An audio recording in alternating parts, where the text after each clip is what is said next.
राजे, तुम्हाला बाया नाचवणारा नाही तर बाया वाचवणारा राजा व्हायचंय. नमस्कार. जय जिजाऊ, जय शिवराय, जय शंभूराजे. आऊसाहेब जेव्हा गरोदर होत्या तेव्हा त्यांना डोहाळे लागले. डोहाळे लागले ते कशाचे? युद्ध कौशल्यांचे, तलवारबाजीचे, नेमबाजीचे. या डोहाळ्यांनी त्यांनी आपल्या गर्भावर युद्ध कौशल्याचे संस्कार केले.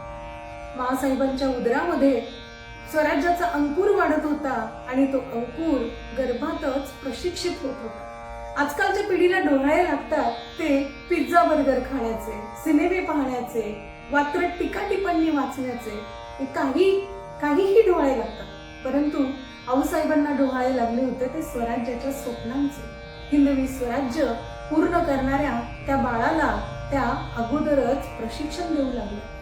पुढे 19 फेब्रुवारी 1630 ही तारीख उजाडली आणि जणू काही स्वराज्याचं स्वप्न हे पृथ्वीवरती अवतीर्ण झालं. एके दिवशी सह्याद्री असला, ऐकून नाद तो कसला, विजांच्या गडगडण्याचा, ढगांच्या कडाडण्याचा, तोफांच्या गडगडण्याचा. कारण शिवनेरीवर शिवबा जन्माला आला होता. काय सांगू तो सोहळा, त्या सोहळ्याचं वर्णन. अवघं विश्व जणू काही या बाळ शिवाजीच्या स्वागतासाठी सज्ज होतं.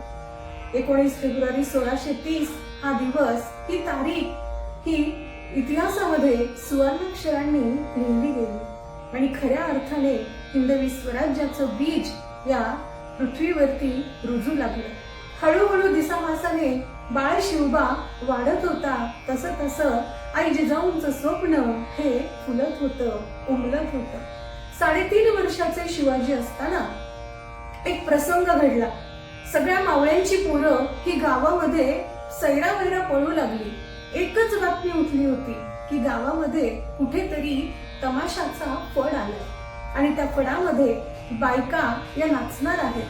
आणि महाराजही आऊसाहेबांकडे आले. आऊसाहेबांना म्हणाले, आऊसाहेब मी जाऊ का या मावळ्यांबरोबर? आऊसाहेब म्हणाल्या, कशासाठी, काय काम आहे?